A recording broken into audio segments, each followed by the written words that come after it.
Hello दोस्तों, नमस्कार, आदाब, सत श्री अकाल, अस्सलाम वालेकुम। मैं सद्दाम। दोस्तों, आज का हमारा टॉपिक है महाजनपद काल। दोस्तों, जो ये महाजनपद काल है, यह प्राचीन भारत के इतिहास में बहुत ही महत्वपूर्ण टॉपिक है। और अगर हम बात करें एनटीए, कॉलेज लेक्चर और फर्स्ट ग्रेड की बात करें, आपने पिछले एग्जाम दिए होंगे तो आपको पता होगा, या एनटीए का आपने जो ये एग्जाम हुआ है, ये एग्जाम दिया है तो आपको पता होगा, मालूम होगा, क्योंकि इसमें से महाजनपद काल के राजधानियां बहुत ज्यादा पूछी जाती हैं। तो दोस्तों, उनमें मिलान करने वाले बहुत प्रश्न पूछे जाते हैं। और दोस्तों, ये भी पूछ लिया जाता है, जो पहला जो महाजनपद था XYZ, किसी का भी नाम दे देते हैं, चाहे अंक का दे दिया, वर्तमान में ये कहां पर स्थित है, तो इस तरीके से भी पूछ लिए जाते हैं। और महाजनपद काल के जो महानगर थे, जो 6 महानगर बहुत ही मोस्ट इंपोर्टेंट है, उनके बारे में भी पूछ लिया जाता है। तो दोस्तों, ये महाजनपद काल बहुत ही महत्वपूर्ण हमारा टॉपिक है। तो दोस्तों, हम बात करते हैं महाजनपद पर। तो दोस्तों, सबसे पहले तो मैं आपको यह समझा दूं, क्योंकि महाजनपद काल पढ़ने से पहले हमें पहले यह समझना है कि ये महाजनपद क्या है, ये महाजनपद क्या है और इस महाजनपद का इतिहास कितना पुराना है। तो समझना दोस्तों, ऋग्वेद, हमने ऋग्वेद पढ़ा है दोस्तों। ऋग्वेद में दोस्तों एक जन हमने पढ़ा है। क्या पढ़ा है? जन। दोस्तों, जो ये जन है, इसका ऋग्वेद में 275 बार प्रयोग किया गया है। कितनी बार प्रयोग किया गया है? 275 बार प्रयोग किया गया है जन का ऋग्वेद में। और दोस्तों, जब हम बात करते हैं उत्तर वैदिक काल की, उत्तर वैदिक काल की बात करते हैं, एक हमने उत्तर वैदिक काल में जनपद पढ़ा है। क्या पढ़ा है? जनपद पढ़ा है, ठीक है ना। इसके बाद दोस्तों हम आ जाते हैं महावीर स्वामी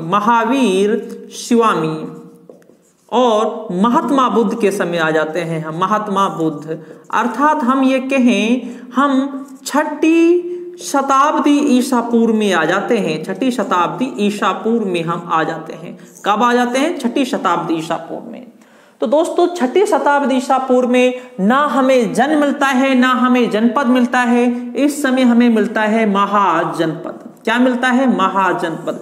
तो दोस्तों, कहने का मतलब यह है, जिसे ऋग्वेद में जन कहा जाता था, जिसे उत्तर वैदिक काल में जनपद कहा जाता था, उसी को आगे चलकर महावीर स्वामी और महात्मा बुद्ध के समय महाजनपद कहा गया।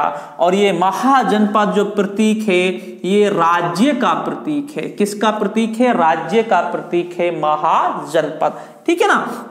अब हम बात करें तो दोस्तों, ये जो महाजनपद है, ये कब की है? महावीर स्वामी और महात्मा बुद्ध के समय की है। 6ठी शताब्दी ईसा पूर्व के समय की है। तो दोस्तों, अब ये कितने महाजनपद थे? ये 16 महाजनपद थे। कितने महाजनपद थे? 16 महाजनपद थे, ठीक है ना।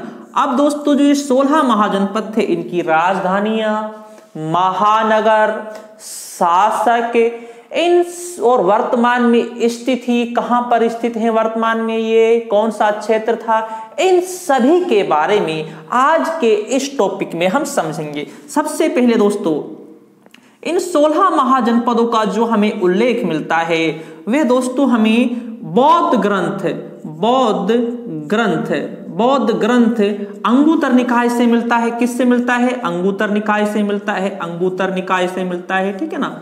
इसके बाद दोस्तों जैन ग्रंथ भगवती सूत्र से उल्लेख मिलता है। किससे मिलता है? भगवती सूत्र से उल्लेख मिलता है। तो दोस्तों, कहने का मतलब यह है, इन 16 महाजनपदों की जो जानकारी प्राप्त होती है, बौद्ध ग्रंथ अंगुत्तर निकाय से प्राप्त होती है, जैन ग्रंथ भगवती सूत्र से प्राप्त होती है। और ये दोस्तों 16 महाजनपद, 16 राज्य हैं। कितने राज्य हैं? 16 राज्य हैं, ठीक है ना। 2 ग्रंथों से प्राप्त होती है, 2 ग्रंथ से प्राप्त होती है, जैन धर्म के और बौद्ध धर्म के। तो दोस्तों, अब हम थोड़े इस समय हम महानगरों की बात कर लेते हैं। महानगर कितने थे? 6 महानगर थे इस समय। कितने महानगर थे? 6। एक नगर होता है, एक महानगर होता है। जैसे महानगरों की हम बात करें, वर्तमान में बॉम्बे, कलकत्ता, चेन्नई आते हैं और दिल्ली आते हैं, ये महानगर, महान नगर हैं, सबसे बड़े नगर हैं। तो उसी तरीके से दोस्तों हम बात कर रहे हैं 6वीं शताब्दी ईसा पूर्व की हम बात कर रहे हैं। तो उस समय दोस्तों महानगरों की संख्या 6 थी। कौन कौन से थे? नंबर 1 दोस्तों चंपा। ये जो चंपा है दोस्तों, ये अंग की राजधानी थी, जो मगध साम्राज्य के पास स्थित था। अंग उसकी राजधानी थी चंपा, जिसमें भागलपुर और मुंगेर वर्तमान में जो बिहार में स्थित हैं वो हैं, ठीक है ना। नंबर 2 दोस्तों राजगृह। ये जो राजगृह है दोस्तों, ये मगध साम्राज्य की राजधानी राजगृह, जो बाद में क्या बन जाती है? पाटलिपुत्र बन जाती है। ये वर्तमान में कौन सा है? ये पटना वाला क्षेत्र है, ठीक है भाई। इसके बाद दोस्तों हम बात करें, नंबर 3 है बनारस। दोस्तों अगर हम बात करें, जो ये बनारस है, ये वर्तमान में भी और ये प्राचीन काल में भी एक महत्वपूर्ण महानगर था। और अगर हम हिंदू धर्म की बात करें, तो हिंदू धर्म में दोस्तों जो ये बनारस है, इसका प्राचीन काल में भी महत्व था और वर्तमान समय भी बनारस का बहुत ही महत्व है, ठीक है ना। इसके बाद दोस्तों ये काशी की राजधानी थी। इसके बाद दोस्तों नंबर 4 कौन सा है? साकेत। ये साकेत जो अयोध्या वाला क्षेत्र है यहां पर था, उस समय ये भी एक महत्वपूर्ण था। इसके बाद दोस्तों नंबर 5 कौन सा है? नंबर 5 है श्रावस्ती। ये भी एक बहुत ही महत्वपूर्ण नगर था, श्रावस्ती। नंबर 6 है दोस्तों, नंबर 6 कौन सा है? कौशाम्बी। नंबर 6 है दोस्तों कौशाम्बी। ये कौशाम्बी भी एक बहुत ही महत्वपूर्ण नगर थे, महानगर थे। ये 6 थे दोस्तों महानगर 6वीं शताब्दी ईसा पूर्व में। हम ये कह दें दोस्तों द्वितीय, हम यहां पर ये भी कह सकते हैं द्वितीय नगरीयकरण। ये द्वितीय नगरीयकरण की बात है, क्योंकि प्रथम नगरीयकरण आ जाता है हड़प्पा सभ्यता का आ जाता है। जो दूसरा जो नगरीयकरण जो प्रारंभ होता है वे 6वीं शताब्दी ईसा पूर्व में प्रारंभ होता है, महात्मा बुद्ध और महावीर स्वामी के समय। तो दोस्तों हम यहां पर यह भी कह सकते हैं ये द्वितीय नगरीयकरण की हम बात कर रहे हैं। कौन से नगरीयकरण की? द्वितीय नगरीयकरण की हम बात कर रहे हैं, जो महाजनपद काल है। तो दोस्तों ये 4 महानगर हो गए, जिन से हमें 16 महाजनपदों की जानकारी मिलती है। वे दोस्तों बौद्ध ग्रंथ अंगुत्तर निकाय है, जैन ग्रंथ है, भगवती सूत्र है। और आप यहां पर यह भी समझ लें, जिसे ऋग्वेद में जन कहा जाता था, उसे उत्तर वैदिक काल में जनपद और उसे 6वीं शताब्दी ईसा पूर्व में महाजनपद कहा गया। ये एक राज्य का प्रतीक है। और हम 16 महाजनपदों में हम दोस्तों 16 राज्यों के बारे में पढ़ेंगे, उनकी राजधानियों के बारे में पढ़ेंगे विस्तार से। तो दोस्तों अगर आप इसका स्क्रीनशॉट लेना चाहते हैं तो आप इसका ले सकते हैं, और फिर हम आगे चालू करते हैं 16 महाजनपदों की राजधानियां और उनके क्षेत्र के बारे में। तो दोस्तों हम बात करेंगे 16 महाजनपद की। कितने महाजनपदों की हम बात करेंगे? 16 महाजनपदों की। उनकी राजधानी की हम बात करेंगे, उनके क्षेत्र की हम बात करेंगे, ठीक है ना।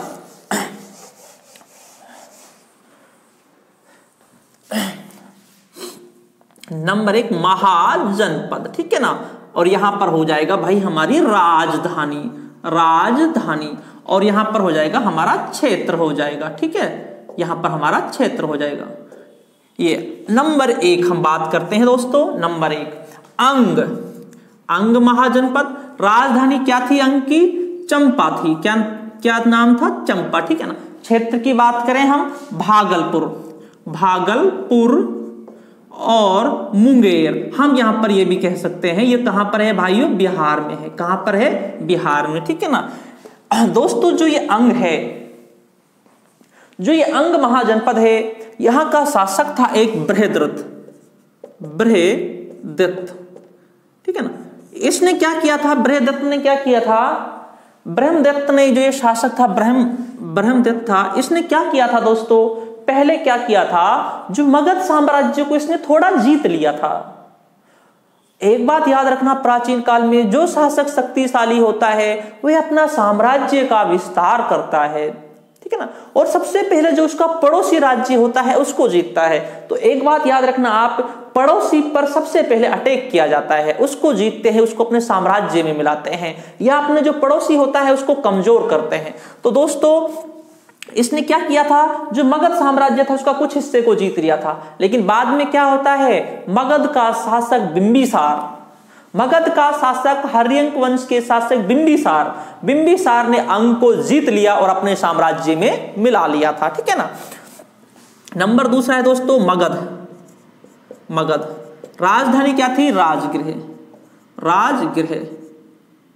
ठीक है ना, ये राजगृह, और जो बाद में क्या बन जाती है, पाटलिपुत्र, ठीक है ना।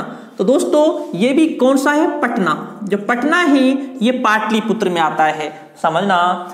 पटना जो नगर बसाया है ये शेरशाह सूरी ने बसाया था। किसने बसाया था दोस्तों, शेरशाह सूरी ने बसाया था पुराने पाटलिपुत्र के स्थान पर पटना नगर शेरशाह सूरी ने बसाया था, ठीक है ना। तो दोस्तों राजगृह जो ये मगध साम्राज्य है, मगध साम्राज्य में बाद में इस अंग को भी मिला दिया गया था। किसने, बिंबिसार ने मिला दिया था। किसने मिला दिया था, बिंबिसार ने मिला दिया था, ठीक है भाई, यहां तक हो जाता है। इसके बाद नंबर अगला है दोस्तों, आपने नाम सुना होगा वज्जी, जो दोस्तों जो ये वज्जी है ये भी बिहार में ही है, ठीक है ना। वज्जी जिसकी राजधानी थी वैशाली, कौन सी थी, वैशाली, ये भी पटना के पास ही स्थित है बिहार में, ठीक है ना। ये वज्जी भी यहीं पर था क्षेत्र, ठीक है ना, यहीं पर इसका क्षेत्र आता है। नंबर चौथा दोस्तों, नंबर चौथा कौन सा है, जो आता है हमारा एक मल्ल है, ठीक है ना। मल्ल की दो राजधानियां थी, नंबर एक पावापुरी, ये दोस्तों वो है, और एक नंबर दूसरी थी कुशीनगर। ये दोस्तों जो पावापुरी है ना, ये पावापुरी ये वही है जहां पर महावीर स्वामी ने निर्वाण पाया था। क्या पाया था, निर्वाण, ठीक है ना।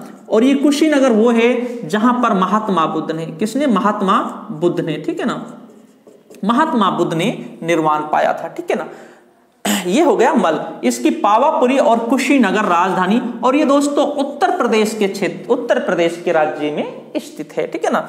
इसके बाद दोस्तों हम बात करते हैं काशी। किसकी बात करते हैं, काशी। दोस्तों जो ये काशी है इसकी राजधानी थी बनारस। क्या नाम था, बनारस।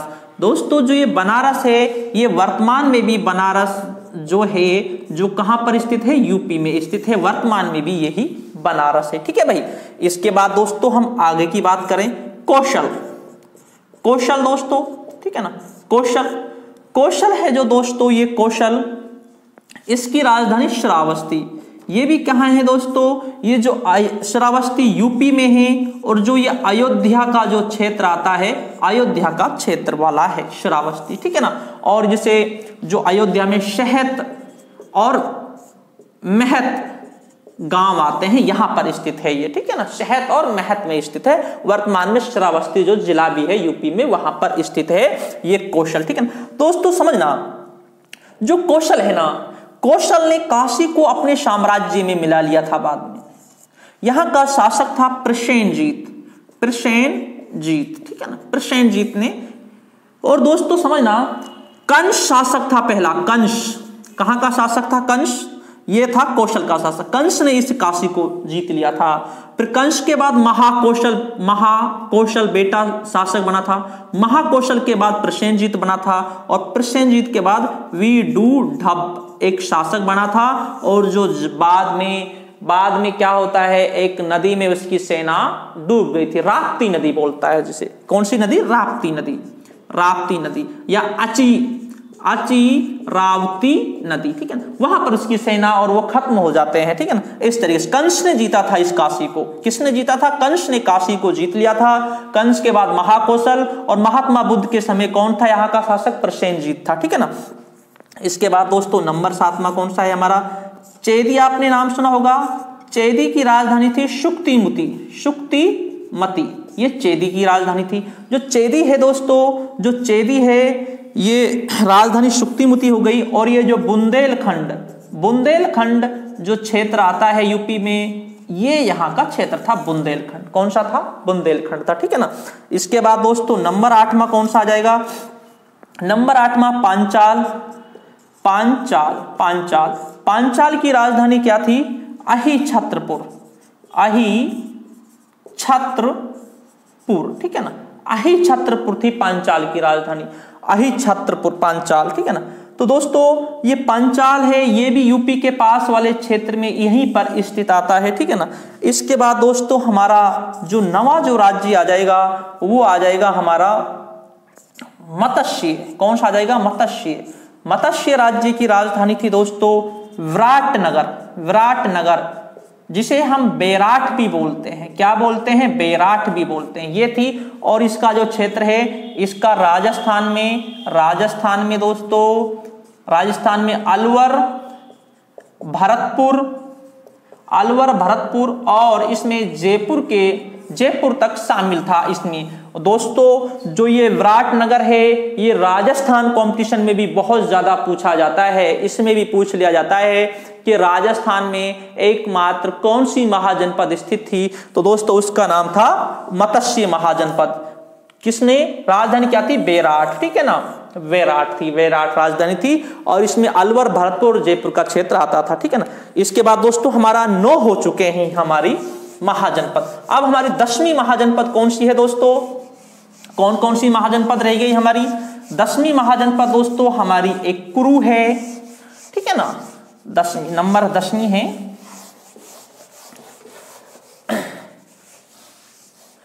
नंबर 10वीं है दोस्तों कुरु महाजनपद। कौन सा है दोस्तों? कुरु, कुरु महाजनपद। इसकी राजधानी क्या थी? इंद्रप्रस्थ, इंद्रप्रस्थ। ये दोस्तों दिल्ली वाला क्षेत्र है, ठीक है ना। दिल्ली, दिल्ली और थोड़ा हरियाणा का क्षेत्र भी आता था इसमें, ठीक है ना। इसके बाद दोस्तों नंबर अगला है शूरसेन। कौन सा है? शूरसेन, ठीक है ना। शूरसेन, शूरसेन की राजधानी क्या थी? मथुरा थी दोस्तों। क्या राजधानी थी? मथुरा, ठीक है ना। मथुरा थी राजधानी। और इसमें कौन सा था? ये यूपी में स्थित है। कहां पर स्थित है? यूपी में, ठीक है ना। अगला है दोस्तों नंबर 12 में कौन सा है? अश्मक। नंबर 12 में कौन सा है? अश्मक। अश्मक की राजधानी क्या थी? पोर्टल, पोर्टल राजधानी थी अश्मक की, ठीक है ना। पोर्टल राजधानी थी, पोर्टल राजधानी। और ये अश्मक, अश्मक दोस्तों समझना, जो अश्मक है ये है आंध्र प्रदेश में स्थित है, आंध्र प्रदेश में। और एक बात आप याद रखना, ये गोदावरी के, ये गोदावरी नदी के दक्षिण भारत में स्थित है, गोदावरी के दक्षिण में स्थित है ये अश्मक, जिसकी राजधानी क्या थी? पोर्टल थी, ठीक है ना। अगला है दोस्तों, अगला है गांधार। गांधार दोस्तों जिसकी राजधानी क्या थी? तक्षशिला। क्या राजधानी नाम क्या था? तक्षशिला, ठीक है ना। ये दोस्तों पेशावर, ये पेशावर पाकिस्तान में स्थित है। कहां पर स्थित है? पेशावर पाकिस्तान में स्थित है, ठीक है ना। पेशावर पाकिस्तान में स्थित है। और ये जो दोस्तों गांधार है, अगर हम बात करें कुषाण वंश की बात करें, हम कनिष्क की बात करें तो कनिष्क के समय जो ये गांधार जो स्थल है बहुत ही महत्वपूर्ण स्थल था गांधार, जिसकी राजधानी तक्षशिला थी। और ये गांधार कला के लिए भी प्रसिद्ध था, जिस पर यूरोपीय या पश्चिमी प्रभाव दिखाई देता है, ठीक है ना। इसके बाद दोस्तों नंबर 14वां कौन सा है हमारा? नंबर 14वां है दोस्तों हमारा कंबोज। कौन सा है? कंबोज दोस्तों, ठीक है ना। कंबोज है हमारा, ठीक है ना। कंबोज की राजधानी क्या थी दोस्तों? हाटक। क्या राजधानी का नाम क्या था? हाटक। तो दोस्तों जो ये कंबोज है इसका भी यूपी के पास वाला क्षेत्र पड़ता है। किसका? कंबोज का, ठीक है ना। यूपी वाला क्षेत्र पड़ता है इसका, यूपी के पास वाला क्षेत्र। इसके बाद दोस्तों नंबर 15वां है हमारा वत्स। नंबर 15वां कौन सा है हमारा? वत्स, जिसकी राजधानी क्या थी? कौशाम्बी।